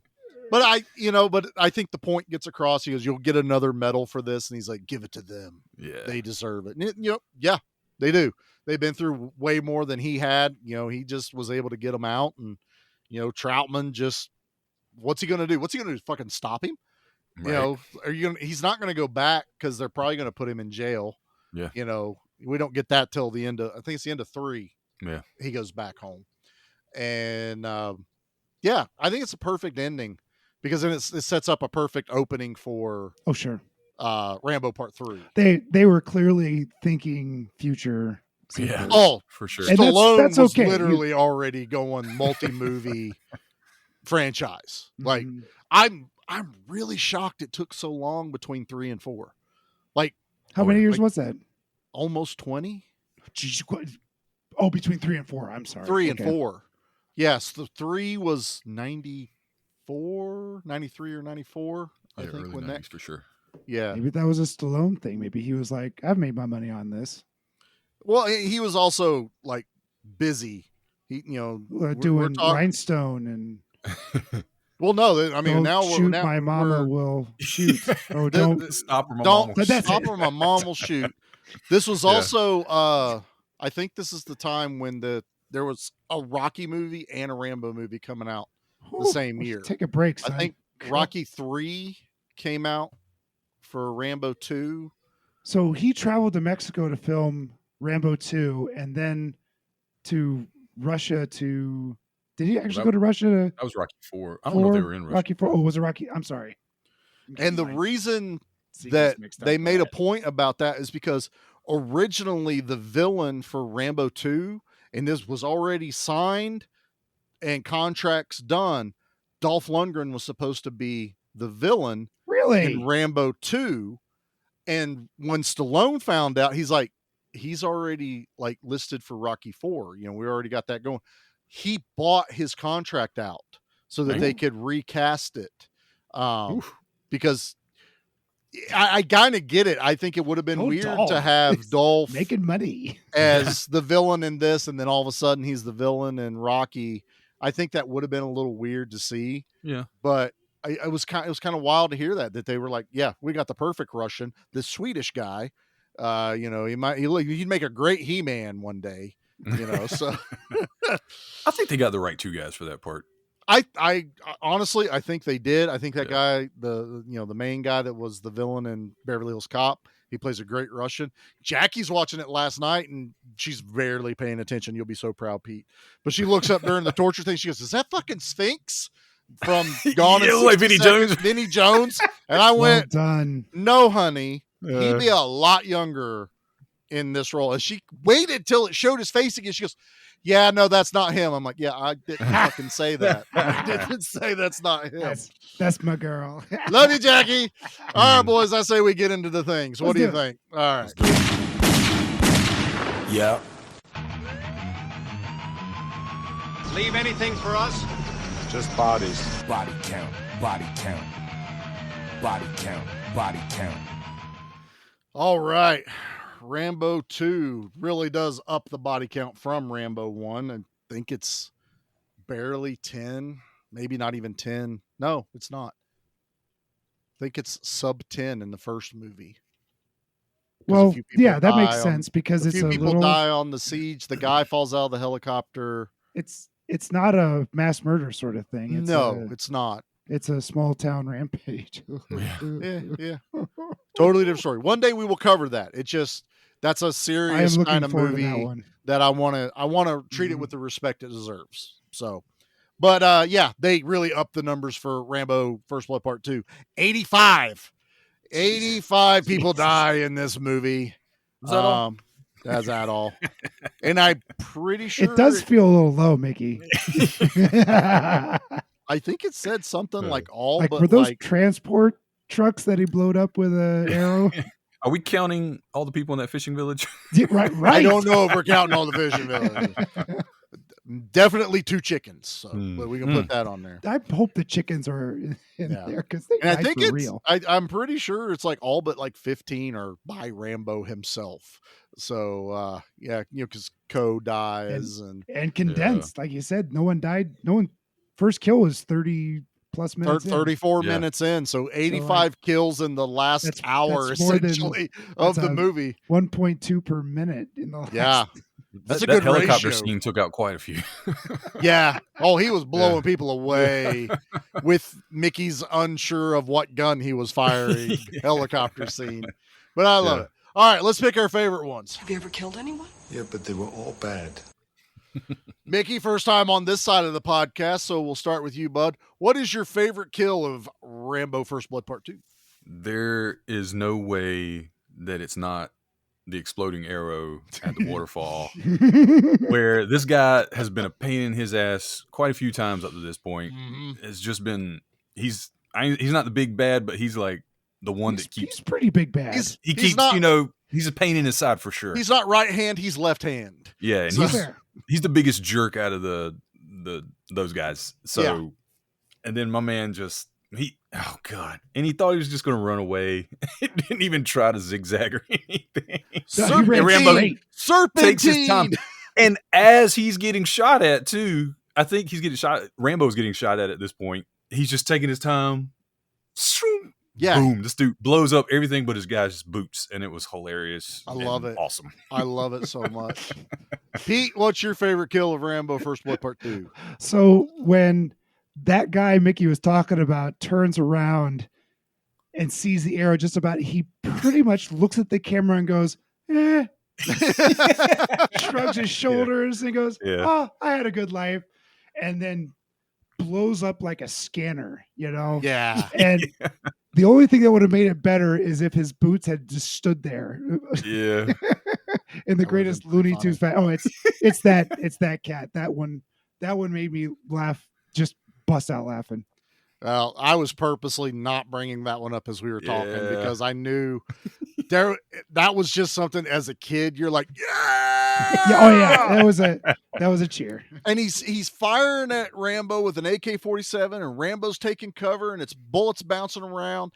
And then when he runs out of ammo, Stallone stands up, and the guy pulls out a pistol, and he fires off 1 or 2 shots, and it's almost like Rambo saw.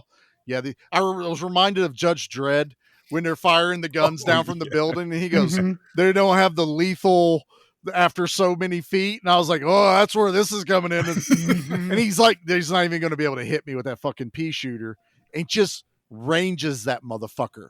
And the guy runs a little bit, turns around, shoots again till he's out. And you're right, Pete. He just stands there like, "Oh."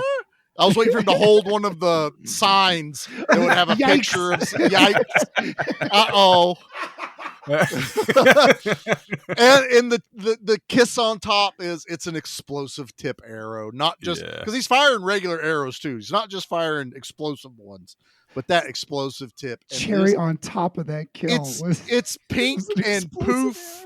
Powder just explodes. Mickey and I have seen some incredible dummy kills. Oh man, this one does it a little better as far as realism. Pete, there's some I have to show you, and I won't make you watch the whole movie. I appreciate that. I'll send you the clips. I will also appreciate that. Yeah, there's been some that Gene Simmons has an amazing one in Wanted Dead or Alive. Chef's kiss.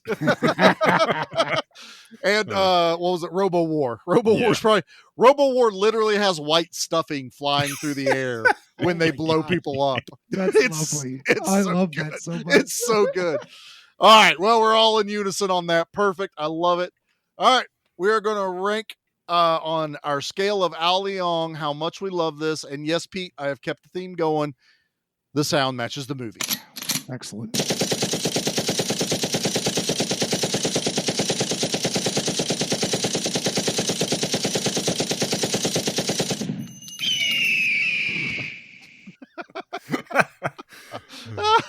Oh, I love it. That was an M60, so it's totally good. Mickey, let's start with you again, sir. On 1 to 10 Al Leongs, you can do halves. What are you ranking Rambo First Blood Part 2? Rambo First Blood Part 2 gets 8.5 Al Leongs. Solid. Just solid. Balls to the wall fun.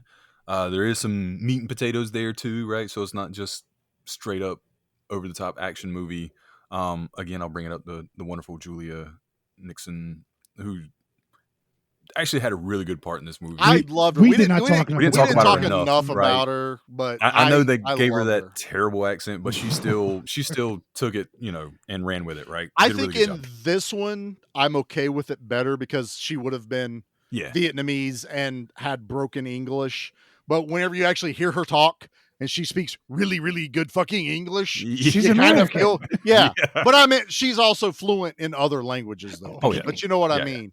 Yeah, we'll do sidekicks one day. Pete will understand what me and Mickey are talking about. Okay. But yeah, sorry. Continue. No, you're good. So, good bad guys, people you want to see die, and it's a well-rounded movie. It's a lot of fun. You're not there for anything like Oscar worthy, just a ball. No. But Oscar nominated for That's sure. right. The only Rambo movie to get an Oscar nomination. I'm shocked that the first one didn't get some sort of a nomination. I am too. That's I don't think brilliant movie. I don't think they knew what to do with it. that Probably, movie. yeah. That's true. Yeah, I think so. PTSD was still something that wasn't entirely diagnosed at that time, No. which is really sad because people were definitely going through it. Oh God, yeah. It was. I don't want to say epidemic, but it was a big problem. It was epidemic because it wasn't treated. Yeah, because I was just getting ready to say there was something that they didn't even know how to treat or what to call it. But yeah. So Pete, what are you ranking? I'm a little nervous, but again, you can't hurt my feelings because I already know. But what are you ranking this movie? I got it at a 6.5 because it's a recommend. Holy shit! Yeah, I'm not going to go watch this one again. But I never thought you would. At I six mean, and a half, seriously. I'm like, yeah, if you haven't seen this, absolutely go watch it. It is, as Micky said, just it's a bundle of fun. It's just not my kind of action. So there you go, 6.5. Fair. Jesus, I'm happy. The month of action was a success. I think so. Yep. I mean, I'm not hiding anything. This one totally gets a 9. This is a must see if you are a fan of action movies. That's inarguable. Yeah, I will go so far as to say if you are a fan of action movies, you have seen this movie and you are more than likely a fan of this movie. If you're just down dipping your toes and you like these kind of movies, if you're one of our younger listeners, you haven't touched onto the Rambos, we do recommend go 2, 3, then to 1. That is kind of the way I highly recommend going. Unless How you're strange, but yes. Yeah.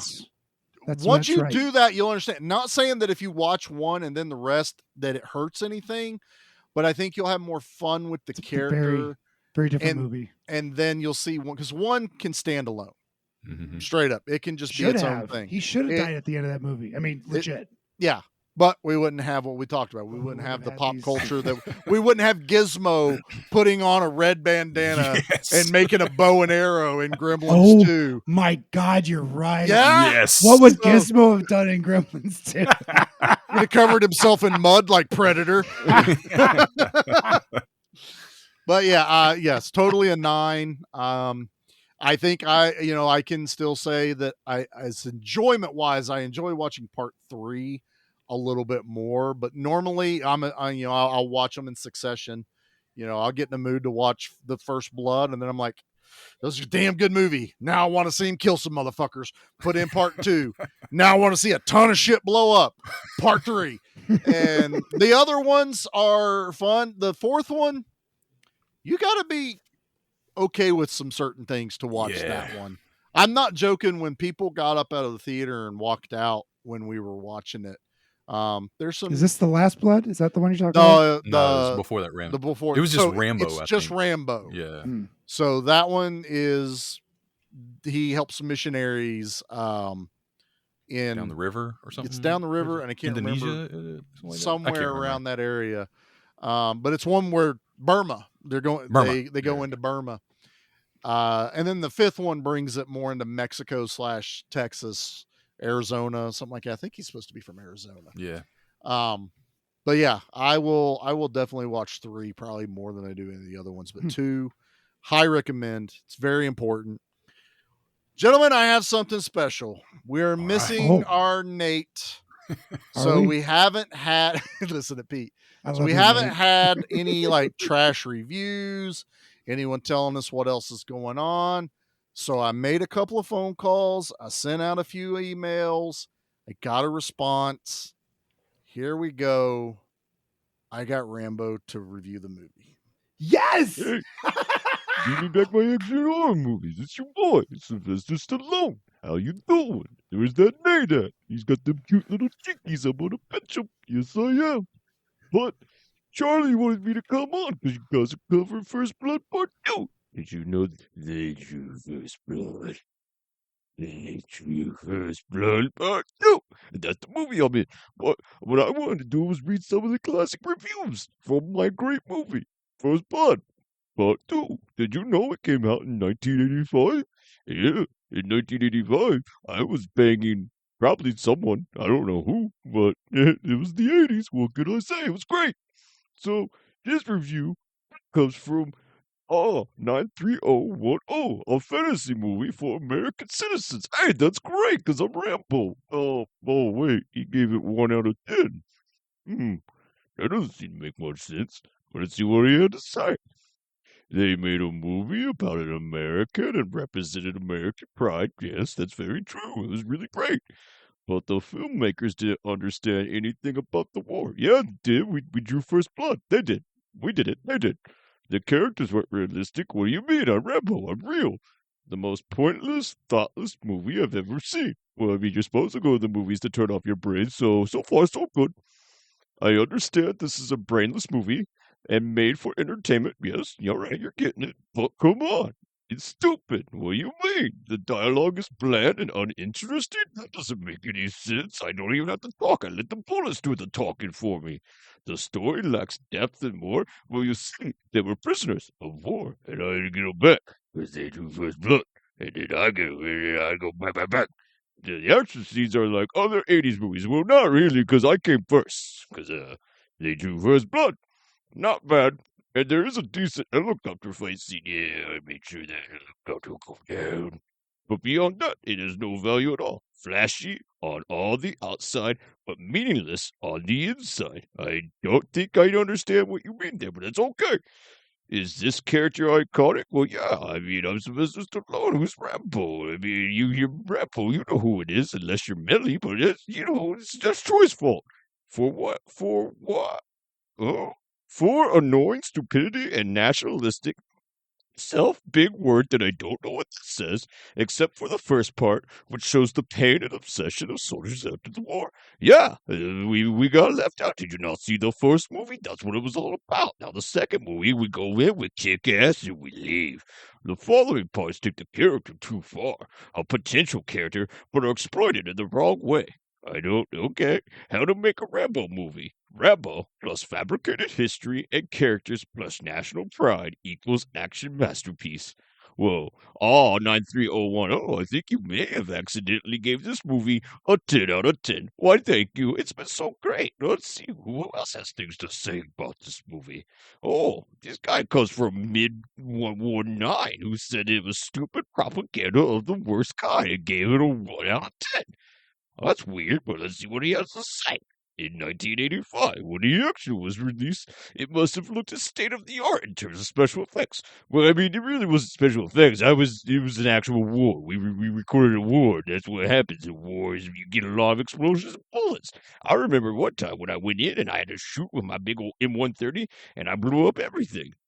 Yeah, wait, there's more to this. Also, it was released at the peak of the Cold War. I would have took it down the Cold War if it would have turned into a warm war, but it didn't. So, it's all good. Which was spawned other nonsense movies like Red Dawn and Missing in Action. Well, to be fair, Missing in Action is kind of really boring. With Rambo, where I go in, because I'm Rambo, part 2, I go in and I shoot everything. Almost 30 years on the action sequences. Wow, it really was 30 years ago when I was Rambo, part 2. Oh, boy, still look okay. To watch the movie is just painful. The story is dumb and lame. OMG, what do you mean that's lame? I don't understand. They're prisoners of war. We went and we got them back. Sylvester Stallone is even worse than usual. You take that back. They do first blood. Even the most patriotic American must feel embarrassed to watch this. Why would they feel embarrassed? That doesn't make any sense. After Rambo released the POWs from Vietnam all by himself against a bunch of one-dimensional Russians, have you seen the news lately? It's not like they're really good guys. I mean, hello. Now, Putin guy, if you make me go in there, I will be the one to draw first blood. But I regress. He would soon return to 1987 and kick out the Russians out of Afghanistan. Yeah, that's what I do. I kick Russian ass. What do you want from me? That one was even worse. What are you talking about, Rambo 3? Classic. I didn't even need to draw first blood. I had to get Trotman back. I still enjoy watching cheesy 80 movies. However, this one I did not like back then, and I hate it even more now. I'm gonna stick my knife into that man's guts, and I'm gonna tear him apart. No, and then I went over to Rotten Tomatoes, and I was like, hey, I wonder what they gave me. And some people made fun of my friend, George P. Cosmatos, and I was like, hey, that guy, he directed Cobra. And there's no Cobras in that movie, which I don't know why. We probably couldn't get him on the budget. So, yeah, I hope everyone over there give me action movies do it does. Want the action, there's been Eagles and my boy Tom Cruise. He didn't want to open a restaurant with me like Arnold and Bruce Willis did. So what ended up happening was he went and made a bunch of spy movies. And I don't know anything about being a spy because, when I was Rebel, all I did was go and blow things up. So, yeah, go and enjoy Rambo First Blood Part 2, where they drew blood again. I got back. And thank you to Charlie and Pete for holding the fort down while Nate couldn't be around, because, he's been busy. And he's got them cute little cheekies. Let me tell you about them. I don't know. I got nothing. So, this has been Sylvester Stallone making another appearance on to give me back my action horror movies. And I really hope that you guys tune in next week when they cover Rambo 3. Much love. Peace and oblige. Wow. Yeah. It said, "Do not listen, just push play." I regret every moment of that. Yeah. So yeah, Rambo reviewed. Read reviews of Rambo: First Blood Part 2. So see if any other podcasts are getting cutting edge material like that. That's what sets us apart. Personalized messages from Sly Stallone himself. Totally him. Not imitated. Not an imitator. Yeah. Nope. Not a paid actor. Did Sly sound a little like Macho Man Randy Savage had a baby with Fozzie Bear? I think the accent comes and goes a little bit. At first, he's killing it, and then I think he gets tired and runs out of shit to say. Yeah. And the accent goes away when he's trying to think. As Micky as a voice actor, what would you rate that? Not that was a voice actor, but how would you that rate was the real Stallone reviewing movies? That was pretty good, man. That was impressive. Yep. I like it. We'll give it a 8 out of 10. Oh, Stallone will be over the moon. So I love the energy. There's no lack of energy when it comes to it's a bottomless pit of energy. It just goes and goes and goes. We've had him on the show before. Probably one of the funniest moments we've had on the show, because Pete and I were laying on the ground laughing the last time. I can't even remember what the joke was, but just kept going. Stallone just kept talking, and I wasn't even on the screen. Pete was somewhere off to the side, and all you hear is us howling, and Stallone just kept going. So good times. Thanks, Stallone. We appreciate it. Soon, hopefully, Nate will be back. But until then, next month, the show goes back to normal. We bring back the horror side, and we have a very special fill-in host for Nate. We are bringing Anna from the Cinema Slab show over. She is going to be sitting in all month of August. I do believe we get Hannah for an episode at least. Oh, yeah? Yeah. So we are... I don't really want to say this is a themed month coming up. There are 2 themed movies. Yeah, it was... We're doing tough theme. It was. We're doing kind of like a truncated month of Neon. So instead of 4 episodes of Neon movies, we're doing 2 episodes of Neon movies. Mm-hmm. I'm not even going to announce them. The way things go, sometimes things change. You know what I mean, Pete? And I don't even know what we're doing for the next 2 on that. But I do know in September, hopefully, if everything works out right, Nate will be back, because we got him and Pete's birthday month, which is always a lot of fun. And then I get retaliated against, and Nate takes over the entire podcast with horror movies. So this is why I got what I could in now, because I had to give him all of October to make this happen. So, all right, boys, this is the final episode of Month of Action. I think we ended out on a super high note. Pete, I'm calling this all a win. Agreed. I don't think I've hurt you at all with any of my movies. You've been pretty positive I think for a my while least now. favorite probably was Kickboxer. Yeah. And I still enjoyed that. I mean, if I had to pick from all the movies we covered this month, that would have been my least favorite, but I still found ways to enjoy that one. Right. And we had, surprise hit with Death Race, which was fun. And then we surprised everyone by dropping a double feature in their laps, which was a lot of fun. That was a lot of fun. That is you and me, baby. That was it. And make sure you are checking out our shows over on the Be Action side with me, Micky, and Dustin. We have rocked out some amazing movies. Yes. What did we do over there, Micky? We did what Recently? started? Yeah, what did we start with? Was it Wanted, Dead or Alive? Yeah, I think so. So we started with all caught up. Are you talking about For the Month of Action? Yeah. I feel like there was something before that. What was it? Was there something? Oh, Hell Comes to Frogtown. There you go. Hell Comes to Frogtown. I haven't gotten to that one yet. Oh, that was a ton of fun. I think that's up next. Yeah. I've never seen Dustin so excited. He was so hyped for that movie. And then we did Wanted, Dead or Alive with Rutger Hauer. Then we did Barbarians which was an absolute So much fun. blast. No. Oh, we had so much fun. We had, oh my God. And that was a Dustin. Dustin had no, because That movie is stupid and I love it. it's so great. good. It's stupid. Mickey and I kept going, Barbarians, and Dustin kept going, which one? And we're like, Barbarians? Barbarians, yeah. He's like, Conan? No, Barbarians. The Barbarians. And we finished it out with another movie with steel in the title, Pete. Hands of Steel. The highlight of the month. Oh, it really, honestly. Over Barbarians? Yes. Honestly. Wow. We loved That's high Barbarians. praise. Hands It of is. Steel was the surprise hit of the Huh. month. It So stole my far, heart. I loved it. So far, movies with steel have been stealing the show. Knocked out of the park. Steel Frontier, hands down, one of the best ones we've done so far. Hands of Steel, right up there, like just under Steel Frontier. I'm gonna redo Steel Dawn with these go other ahead. co-hosts, Pete. You know, You and Barry Bostwick, or was that Patrick Swayze? no, that's Patrick Swayze. Okay. Yeah. No, we did Megaforce with Barry Boston. Megaforce. Yeah. You enjoyed that one. You enjoyed that. It was very silly. It was G.I. Joe the movie. Yeah, it sure was. It really definitely was. It really was. All right. Mickey, why don't you tell everybody on this side of the podcast where they can find you and what you got going on with the Nerd Initiative? So nerdinitiative.com. We got a YouTube channel, X, TikTok, Instagram, all that mess. You can find every Wednesday we're dropping comic book reviews. I do that. And Play for Keeps, where we review action figures and just talk about toys and collectibles.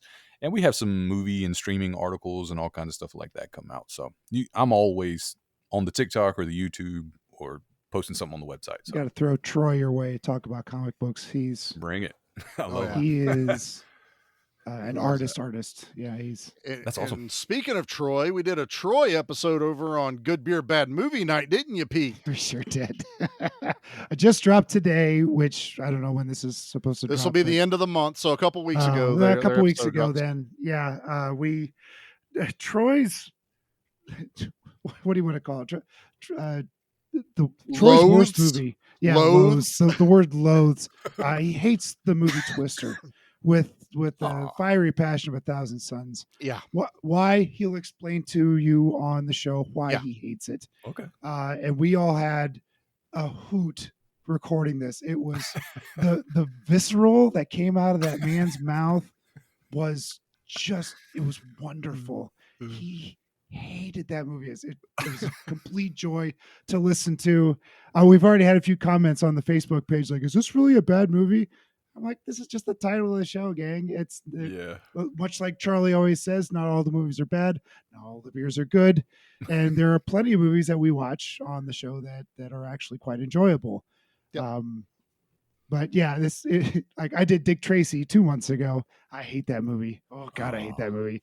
But and you didn't hate it as much as you thought you did. That's right. I was shocked. See?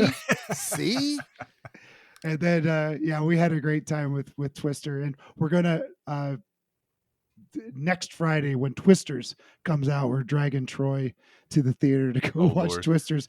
I've got a little pocket recorder. I think I'm going to try to do something. That would be awesome. Troy works from home, so I'm going to pick him up early. We're going to go to the bar. And then go see Twisters. I love it. So yeah, check out Good Beer Bad Movie Night, and everything these guys do are linked through our Instagram. Speaking of which, if you want to keep up with everything we got going on, check us out over at Give Me Back My Action Movies, the podcast Facebook group. Give Me Back My Horror Movies, the podcast Facebook group. We are both on Instagram, which is where 90% of our links are. That's where we're the most active. Mickey's on there all the time. We collaborate. We do all the reels. Dustin is killing it with the reels. Yes. We have TikTok for Give Me Back, but we also have TikTok for Be Action, brand new. And good Lord, that man is killing it over there. And the videos are hilarious. Okay, the Rush Hour 3 one today. I about died, and I loved it so much. But yeah, check us out. We are on all the streaming platforms. Tell your friends, rate us 5 stars over on Spotify and Apple. And I want to just thank everybody for making it through all the month of action with us. We had so much fun. Pete, thank you for indulging me to take over the entire show and torture you with action movies. Mickey, thank you for jumping in on this one a little bit last notice, but this was a blast and I had Thanks fun. for having me. I love Rambo. I was happy to be here. Now both of my co-hosts from that show have been on this one, so it's all even Stevens. I don't know if the other two want to come on B Action because they know I'm going to pick a Steel movie if they come on over there, and I'm definitely going to do that. All right, guys, we are done. Month of Action. Get us out of here, eagerly.